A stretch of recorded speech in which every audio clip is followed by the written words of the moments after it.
Okay, so here is lemma 3.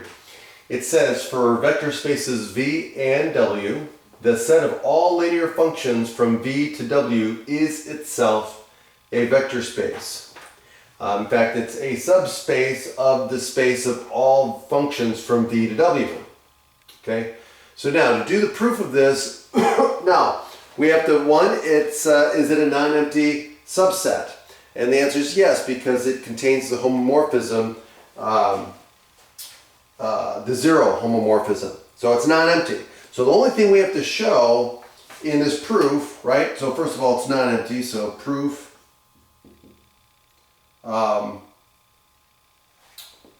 we'll call this oh,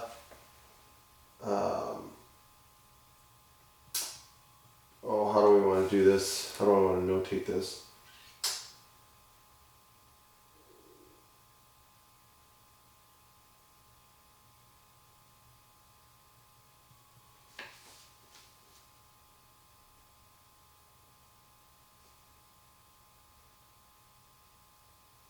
Okay, so this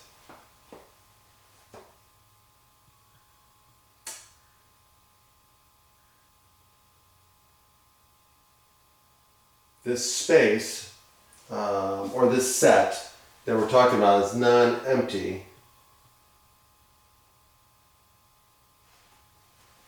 Yeah, I'll just use set. I think we all know what we're talking about. So this set is non-empty because it contains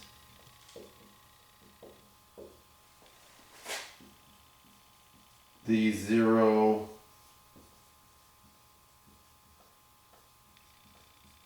homomorphism. So all we have to show is that it's closed under the addition and scalar multiplication. Oops. So need to show closed under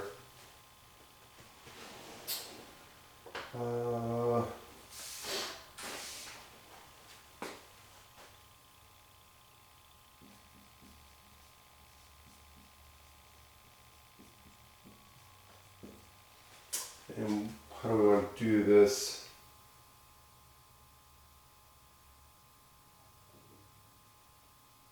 Yep. So it's closed under the operations. Okay. So next is we're going to define the mappings. Okay. So let F and G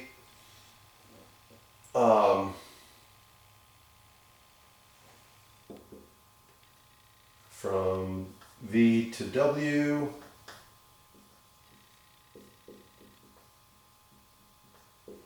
be linear.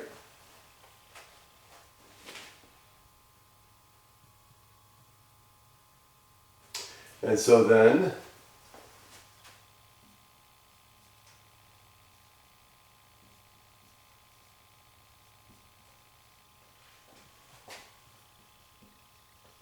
operation of addition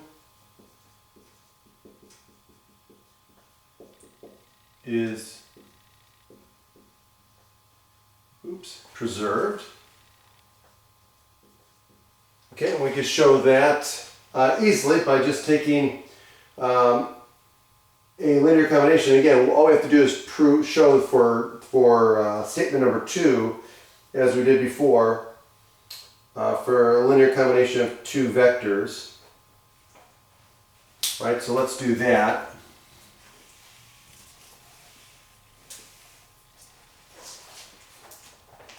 Okay, so we'll do F plus G of C1 V1 plus C2 V2.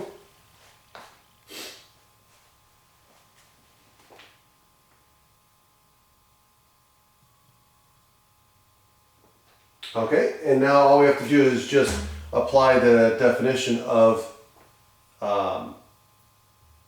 adding functions. So this is going to be f of c1v1 plus c2v2 plus g of c1v1 plus c2v2, and we continue. So this is going to be c1 f of v1 plus c2 f of v2. So I'm just going to continue. Oops.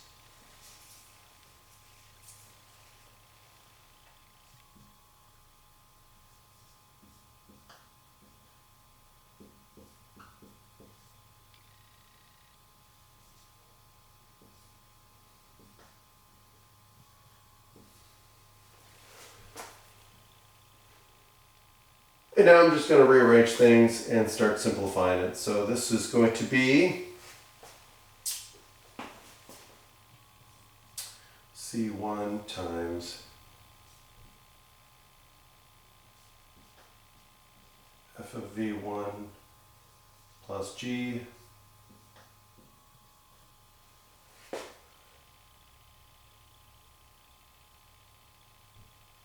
v1 plus c2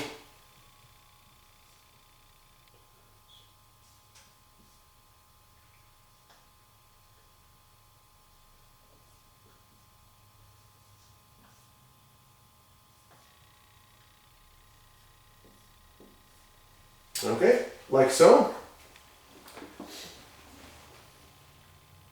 And of course, now we just have to just apply the definition of adding functions. So this is just going to be C1 f plus g of vector 1 plus C2 times f plus g of v2. Okay, and so therefore that operation is preserved. And so now the next one is scalar multiplication. And then once we do that, we're finished. Okay, so let's do scalar multiplication. So we'll do r times f of c1 v1 plus c2 v2, right?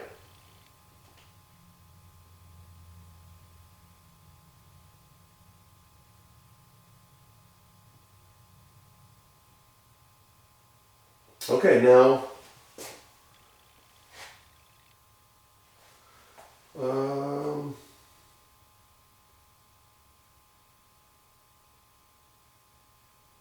yeah. Oh, wait a minute, did I do that right?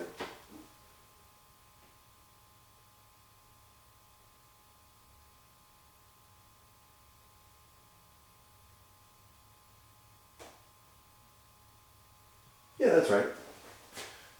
Just want to make sure those are together.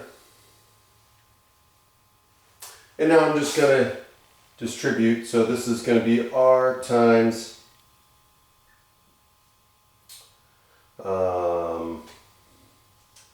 f of c1 v1 plus f of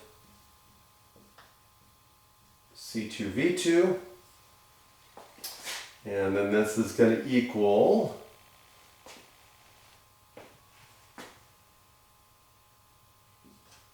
r times c1 f of v1 plus c2 times f of v2, right?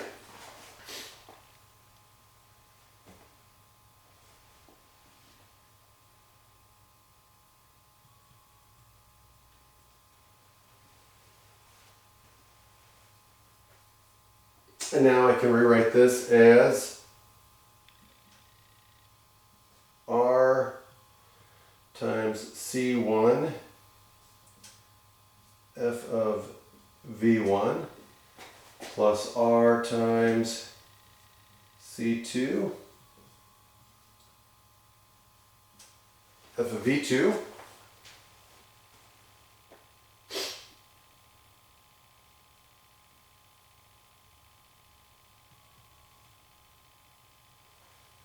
and now I can pull the C1 out and I can write this as C1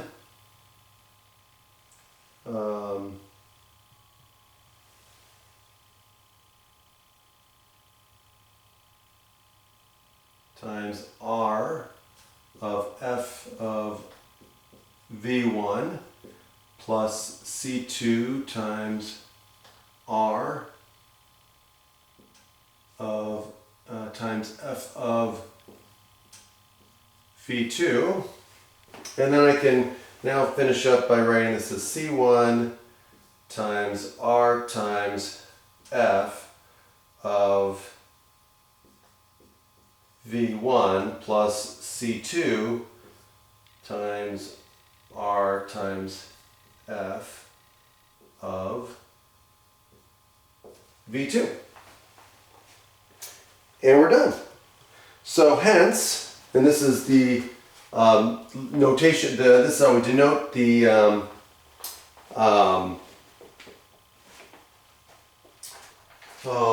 this is how we denote the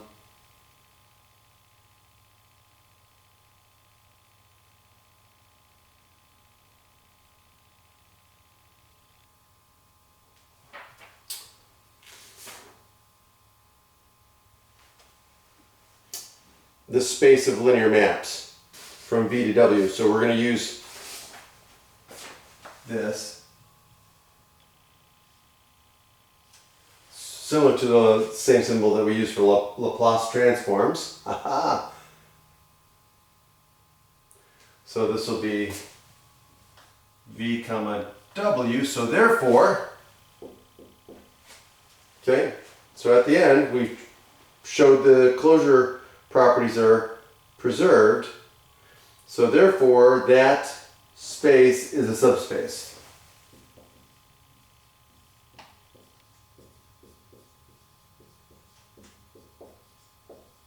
We're done. Have a great day.